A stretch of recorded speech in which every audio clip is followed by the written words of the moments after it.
Assalamualaikum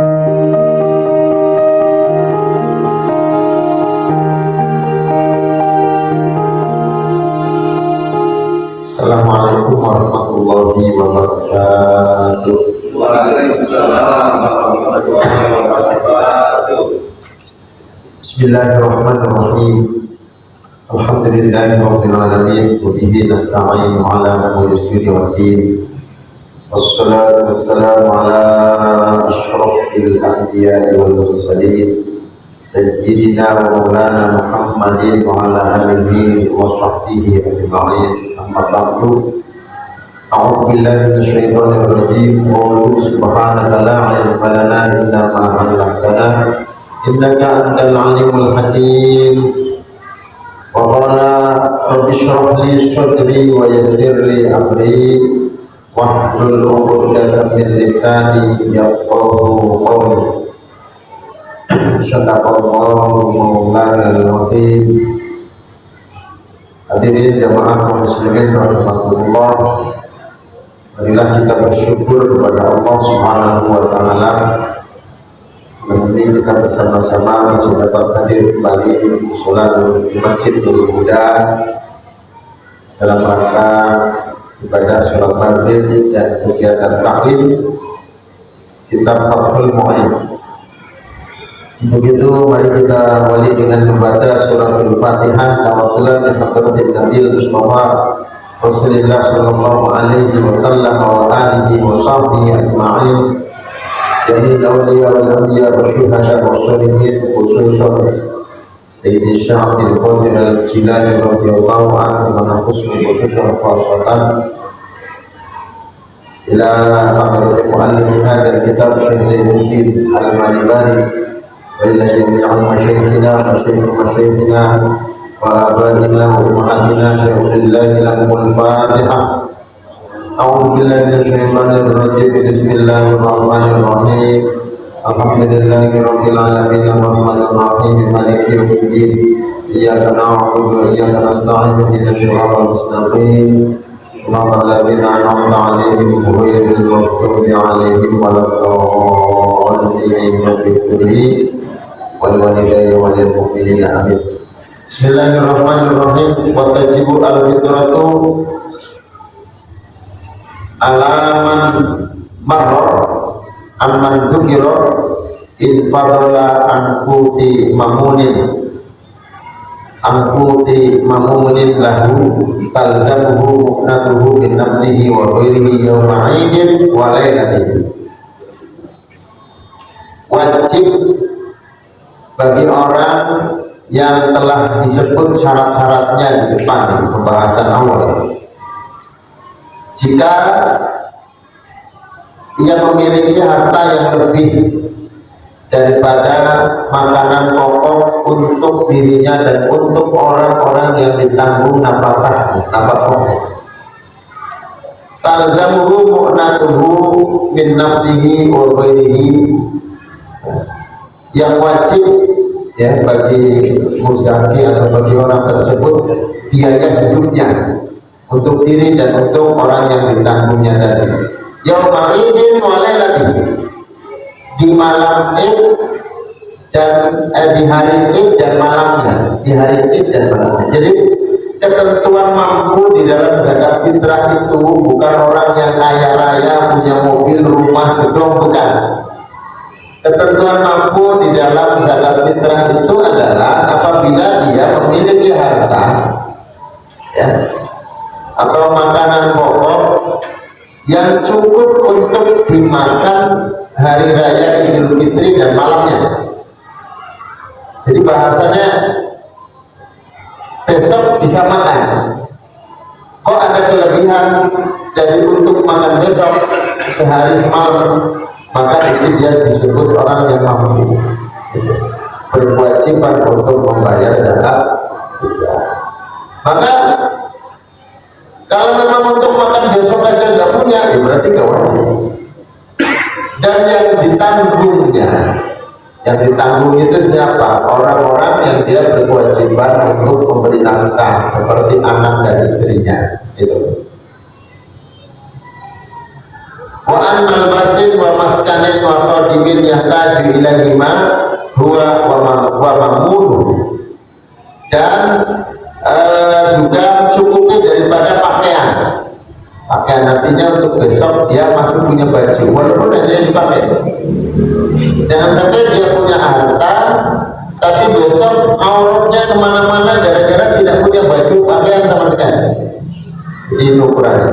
Wamaskannya dan tempat tinggal, walaupun kontrak, yang penting ada rumah yang digunakan untuk tempat tinggal. Wahodimin dan pembantu yang tadi ilaihi ma huwa wa ma'muluhu, ya, yang dimana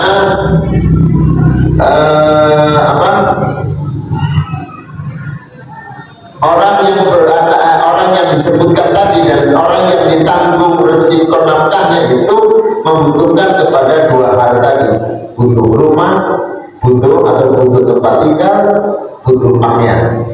Jadi bukan hanya dirinya tetapi juga orang yang ditanggung resikonya. Nah, itu. Wa'an dainin alal muktamad, ya. Wa'an dainin alal muktamad, dan juga kelebihan daripada hutang menurut kaul yang bisa digunakan pedoman. Khilafan lil majmu', berbeda dengan pendapat Imam An-Nawawi di dalam kitab Al-Majmu', walaupun muajjal. Artinya apa? Hutangnya masih dalam tempo, gitu. Jadi pendapat Imam An-Nawawi di sini, ya, orang yang masih punya hutang, ya, orang yang masih punya hutang itu tetap berkewajiban untuk membayar zakat fitrah. Wa in radiya sahibuhu bitakhir, wa in radiya sahibuhu bitakhir, walaupun orang yang memiliki piutang, ya, itu rela untuk dibayar belakangan, ya, dibayar belakangan. Ma yakhruju fiha al-fitrah wa ya zakatul fitri sya'un, ya, wajib membayar apa? Sesuatu yang harus dikeluarkan di dalam zakat fitrah, yaitu satu sok. Bahwa arba'atu amdadin, satu sok itu adalah 4 mud. Satu mud itu segini, Pak. Ini satu mud. Ini satu mud. Tapi untuk orang yang punya telapak tangan sedang, tidak terlalu kecil, tidak terlalu besar, berarti 4 kali ini, ya, satu sok, ya. Kalau ukuran liternya berapa? 3 liter, 3 liter setengah, ya, 3 liter setengah. Kalau untuk ukuran kilonya 2,5 kilo. Kok beda? Memang beda, takaran sama kiloan beda. Ya, 1 kilo dengan 1 liter beda. Makanya kalau untuk liter itu 3 liter setengah, kalau untuk kilo 2,5 kilo. Bahwa arba'atu amdadin wal muddu litrul mafrusun. Satu mud itu adalah 1 katis lebih sepertiga, 1 plus sepertiga kati. Qaddaru jama'atun bihafnatin bihafnati kafaini mu'tadilaini. Golongan ulama mengira-kirakan, ya, menaksir ukuran satu sok itu adalah dengan 4 apa namanya ini? 4 raun, ya, telapak tangan seperti ini, 4 kali 1, 2, 3, 4. 4 raun, caluan, 4 dikapai dengan 2 telapak tangan. Ankul liwat ini bagi setiap orang. Jadi ukurannya 4 kali cabukan seperti ini, 1, 2, 3, 4. Itu berarti sudah 1 sok. Sekarang kan sudah ada takaran, sudah ada timbangan, ya nggak perlu pakai kira-kira seperti itu karena sudah ada takaran, ya, sudah ada timbangan. Zaman dulu nggak ada, makanya ukurannya berapa sih sebenarnya itu sok? 4 kali cabukan, ya. min ghalibi quti baladi, dari makanan pokok negaranya. Ya, artinya apa? Di lingkungan situ makanan pokoknya apa? Kalau kayak misalnya di Madura, satu kampung makannya jagung, ya berarti zakatnya jagung. Gitu. Kalau makanan pokok hariannya itu beras, ya zakatnya beras. Yang makanan pokoknya gandum, ya zakatnya gandum. Makanya usahakan yang dikeluarkan zakat itu adalah kualitas beras yang dimakan. Orang biasa makan roti lele, ya, giliran zakatnya ada beras perah, nah, itu nggak sesuai. Biasa makan hariannya roti lele kok zakatnya yang dikeluarkan malah yang perah, itu pun boleh bantuan. Raskin dulu, raskin itu jelek banget ya, jadi perah. Ma'ada li sohyatil intihar.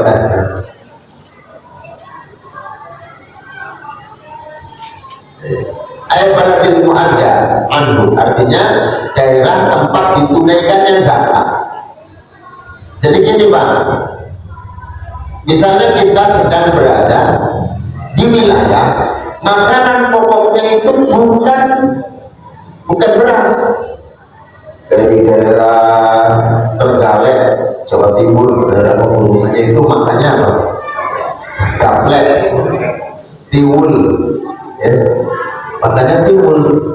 Ya zakatnya harus tiwul, walaupun kita setiap hari makan beras, setiap hari makannya nasi. Gitu.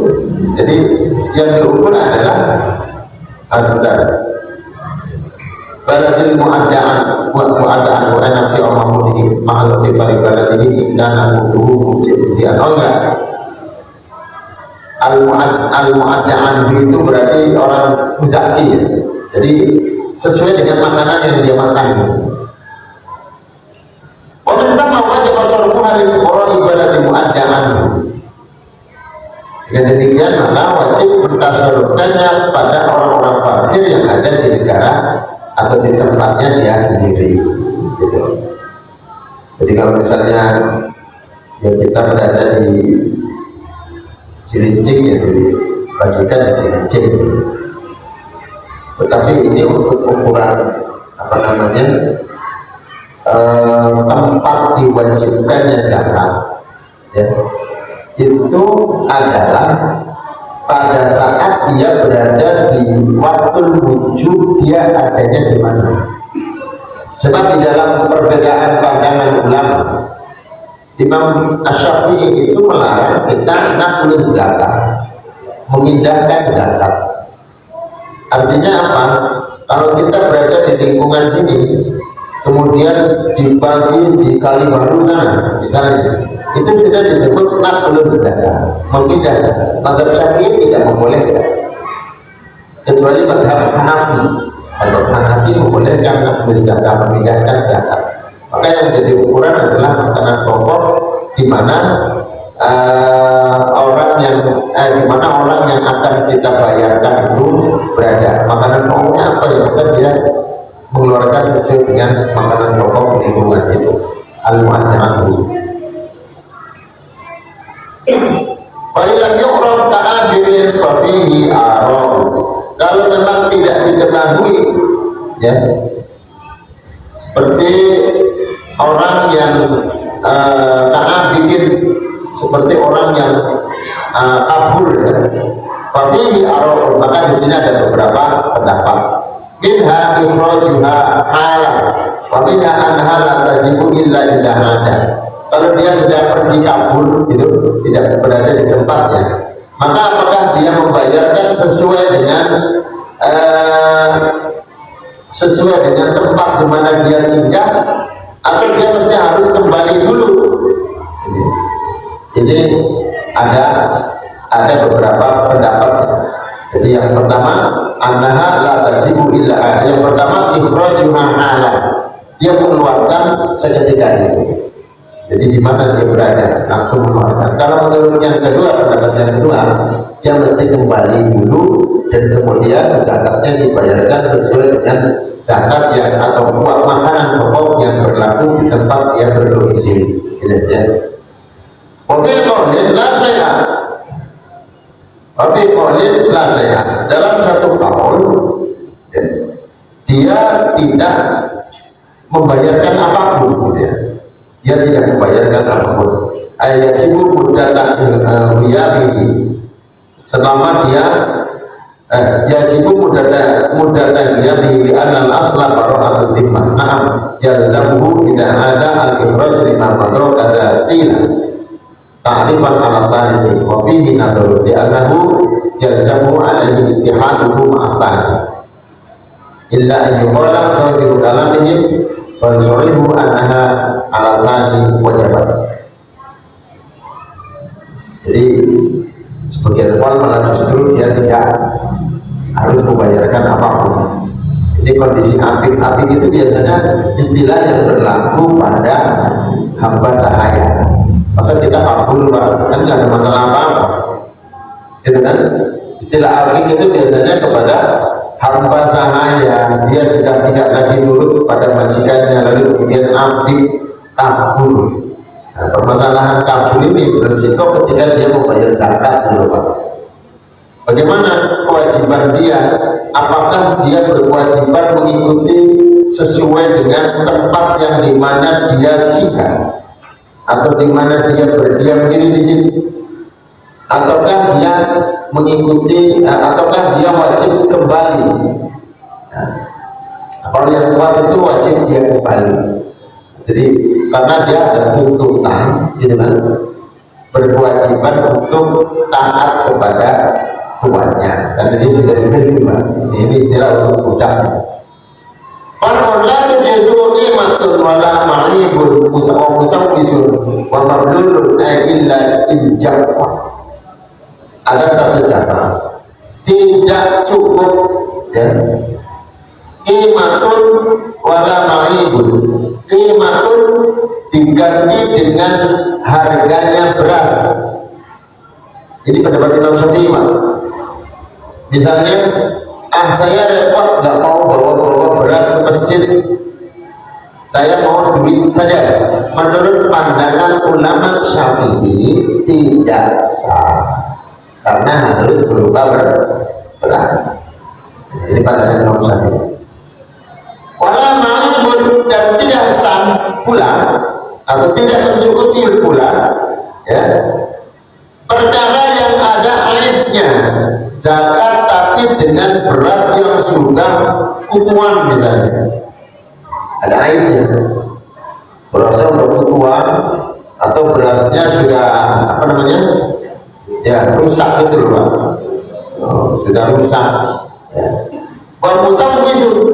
Dan yang dicampur, beras yang dicampur, dioplos yang rusak dengan yang bagus, dioplos. Belum, dan yang basah, illa injafa, kecuali apabila setelah basah itu kemudian kering kembali, baru boleh. Wa ada li sholahiyatil ibtikhari, dan kembali lagi, wa ada, dan kembali maksudnya kembali kering, li sholahiyatil ibtikhari, karena dengan perawatan yang bagus. Artinya begini, ada misalnya beras kena hujan, Pak. Setelah kena hujan basah kan berasnya. Nah,